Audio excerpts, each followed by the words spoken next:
The name of the game. The name of the game. In our studio, we have Kiran Gurung, who is a big Arsenal fan. It's a bad news, a sad news for Arsenal, but still, you've got to live on, you've got to believe in your philosophy and hope for the best in the very next game. Kiranji, कार्यक्रममा स्वागत छ. धन्यवाद. It's actually very sad how Arsenal is performing against top teams when you actually need all 3 points. They are not being able to do that. यो पाली मात्रै होइन, this has been continuing for so many years. So many years, yeah. अलिकति frustrating होइन? I'm still, you know, I cannot think any good about after this match. Actually, your top teams को विरुद्ध मात्रै होइन. This season against the lower teams as well. Watford सँग हारियो, एउटा चाहिँ Bournemouth सँग चाहिँ draw, and that is 2 points dropped. Okay. So Everton सँग हारियो, हामी Southampton सँग पनि हारियो. So I was going at least यो Chelsea सँग चाहिँ एउटा draw सँग चाहिँ गर्न सकिन्छ कि भन्ने सोच थियो मेरो चाहिँ. राम्रो टप अफ द टेबलमा तपाईले ड्र मात्रै ल्यायो भने उसको पोइन्ट पनि काटियो नि त. काटिन्छ हजुर. हैन त्यो पछि अलिकति नजिक पनि पुग्यो. हामीले होममा यसपालि त चेल्सीलाई 3-0 ले जितेको. So I was hoping that यो एउटा कम से कम यसलाई चाहिँ ड्र सम्म त गर्न सकियो र भने अलिकति होप चाहिँ थियो कि भन्ने थियो. Now it's all gone. It's all gone है. फर मी अब जुन प्रकारले आर्सेनलले सुरुवात गरेको थियो यो यसपालिको 2016-17 क्याम्पेन, त्यो क्याम्पेनको हेर्दाखेरि ओके उनीहरूले त टाइटललाई च्यालेन्ज गर्न सक्छ है यसपालि. With the bench they had ल 0 नहुँदाखेरि सान्चेजले गोल गरिरहेको छ, वालकोटले गोल गरिरहेको छ, के हुन्छ है भन्ने आश थियो नि त. मलाई त एकदम यसपालि चाहिँ मलाई आई वाज टु होपफुल. हाम्रो न्यू साइनिङ एउटा ज्याका पनि राम्रो एन्ड गुड साइनिङ जस्तो लागिरहेको थियो मलाई. सो इन 3-0 चाहिँ होममा चाहिँ हामीले चाहिँ चेल्सीलाई जित्दाखेरि चाहिँ so it gave a ray of hope. And त्यो हुँदै हुँदै बिस्तारै बिस्तारै अब एज युजलै हुन थाल्यो. अब चाहिँ तपाईँलाई डिसेम्बरमा आइपुगेपछि चाहिँ एभ्री इयर यो चाहिँ रुटिन जस्तो भइसकेको छ. One time when they were unbeatable, yes, at the time of Henry and Bergkamp and Vieira and Petty and all that particular squad, हैन त्यसपछि त्यो कन्टिन्यू नै हुन सकेन नि. It's been long, धेरै लामो समय पो भयो. एक्ज्याक्टली त्यो मैले पनि यसो हेर्छु अहिले मैले यो बिचको जुन चाहिँ ग्याप हेर्छु फाइनान्शियल कन्स्ट्यान्टहरूको कुराहरू आउँछ. त्यो त ठिकै छ, त्यो एउटा एक्सक्युज, तर यति लामो समय त हुन सक्दैन. एक्ज्याक्टली. अनि so maybe it's time to change the coach and philosophy. Actually अब हेर्ने भने यो विङ्गर इन र विङ्गर आउटको ब्रिगेड जुन छ तपाईँलाई चाहिँ हाम्रो आर्सेनल फ्यान्समा चाहिँ डिभिजन आइसकेको छ. Okay. Till now I was winger in. Still मैले भन्छु चाहिँ अब के भन्छु नि, अब इट्स टाइम टु चेन्ज भन्ने चाहिँ मलाई अब यहाँ आइसकेको छ. अब चेल्सीको हेर्नुहोस् अहिले लेटेस्ट होइन, त्यो अब कोन्टे आएपछि कस्तो राम्रो हो. Okay. So let's try something different, eh? But त्यस्तो भन्दै गर्दाखेरि चाहिँ we must be respectful to Mr. Wenger. Obviously, we have to. He is one of the most successful coaches, and the personality he has, the philosophy he has of football, the knowledge he has is undoubtedly one of the top in the history of football. Now. Exactly. So, with due respect, but maybe it's time to change a different philosophy. Change is always, you know. Maybe sometimes change is good, sometimes change is bad. Yeah. You have to take the risk. Change is inevitable. All right. So now let's move on to the other game. That was between the defending champions Leicester. We all know is not having good season this particular year against the reviving Manchester United. So Man United back in the game, 3-0, Mkhitaryan, and obviously the top scorer Ibrahimovic there, Juan Mato also scoring. So 3-0 Manchester United. हो अलिकति difficult त भएको थियो स्टार्टमा होजे मरिनोलाई.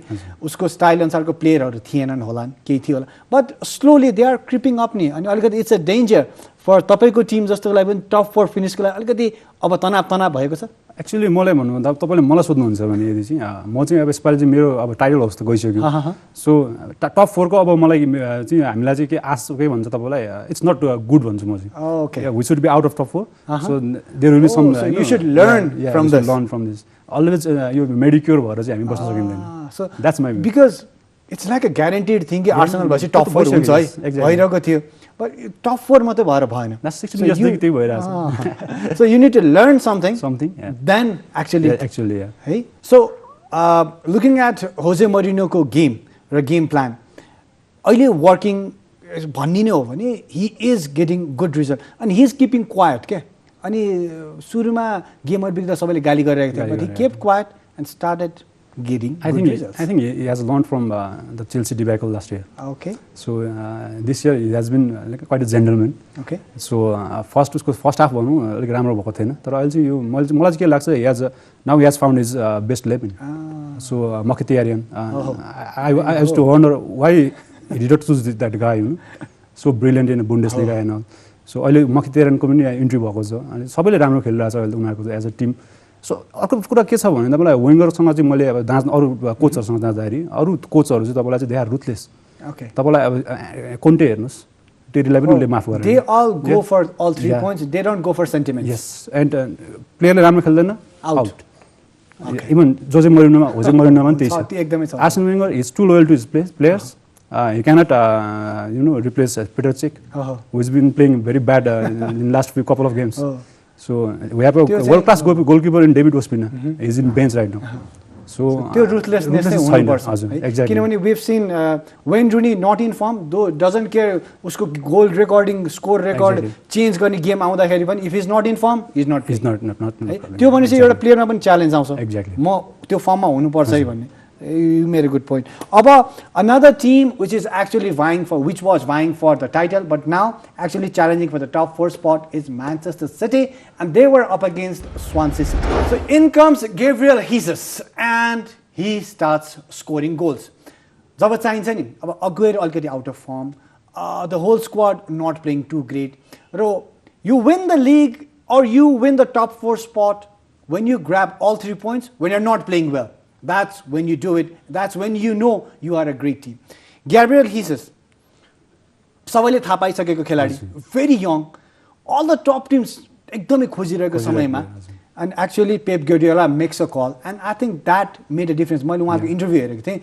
When a serious manager actually makes a call himself, it makes a huge difference in players' mentality to choose which club. Exactly. And this guy is brilliant. Is what a signing, you know. What a signing. Last 2 matches, दुईटा match हेर्दाखेरि नै थाहा हुन्छ यो दुईटा तीनटा कतिवटा match खेलेको छ. He's a class difference. Yeah.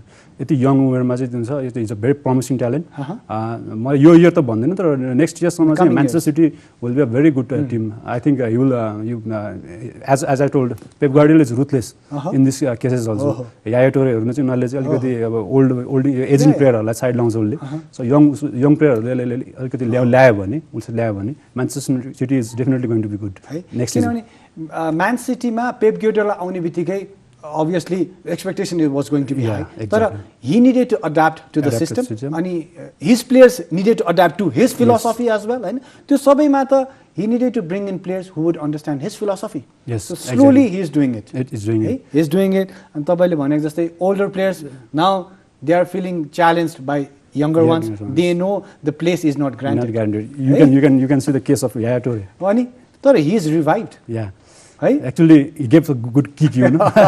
That is what needed in Arsenal. Oh, त्यो चाहिएको छ. The challenge among themselves in a good way. Yeah. त्यो चाहिएको. एउटा कम्पिटिटिभनेस चाहियो नि. अनि what I wanted to also talk about was Premier League not just at the top of the table के. Bottom मा हेर्नुस् न. Difference between 2-3 points मै like 6-7 teams नै relegation zone को दायाँ बायाँमा छ. Exactly. The whole philosophy of Premier League, it's amazing, isn't it, अहिले? Yeah, यो तपाईँ चाहिँ अब टप 1 को त कुरै छोडिदिउँ. अब यो फर्स्ट चेल्सी त मैले लगे जस्तो लाग्यो मलाई. अब यो टप 4 को लागि जुन चाहिँ फाइट छ, टप 3 को लागि भनौँ न, 2 सेकेन्ड थर्ड र फोर्थ को लागि त्यो र तलको बटमको हेर्ने हो भने it's gonna be a good fight. Good fight till the very last game नै यसपालि एकदम रमाइलो हुन्छ हुनेवाला छ. And this is the league where every team has a chance to perform good and bring a upset. या यो uncertainty भन्छ नि, यो चाहिँ यो अपसेट चाहिँ ल्याउने चाहिँ यो प्रिमियर लिगमा चाहिँ हुन त यसको ट्रेन्डै छ. यो इयर एन्ड इयर चाहिँ सानो टिम्सहरूले ठुलो टिमलाई जाइन्ट किलिङ गरिरहेकै हुन्छ. यसपालि you can see Watford Manchester युनाइटेडलाई जित्यो, आर्सेनललाई जित्यो होइन. सो यो अन्तिममासम्म यो हुन्छ. उनीहरू फेरि लास्टमा चाहिँ तपाईँलाई रेलिगेसनबाट बच्नको लागि पनि फेरि they will fight for life. So exactly त्यतिखेर झन् इन्ट्रेस्टिङ हुन आउँछ. रियलिस्टिक अप्रोच तपाईँको टिमको यो सिजन के राख्नु भएको छ तपाईँले? अब मलाई लाग्छ थर्ड फोर्थ नै हुन्छ जस्तो लाग्छ मलाई चाहिँ. च्याम्पियन्स लिग स्पट चाहिँ ग्र्याब गर्छ जस्तो लाग्छ. किनभने त्यो कुरामा चाहिँ अलिक लकी पनि मान्छु मैले. लास्ट स्पटमा आएर चाहिँ तपाईँले चाहिँ 2013-14 को नि हेर्नुभयो भने म्याचेसहरू चाहिँ 4th हुँदाखेरि पनि लास्ट मोमेन्टमा आएर चाहिँ जितेर चाहिँ टोटनहामलाई जितेर माथि आएको थियो अलिक यो कुरामा चाहिँ लकी नै छ तर अब टाइटल होप चाहिँ अब मेरो लागि चाहिँ आई होप अब maybe next season. Next season something better. यही सिजन पनि के भइहाल्छ कि miracle. Miracle. All right. Thank you so much for coming to our studio, and hopefully I wish you all the best to your team, and hopefully they're going to do better next time around. Thank you. Thank you so much. The name of the game.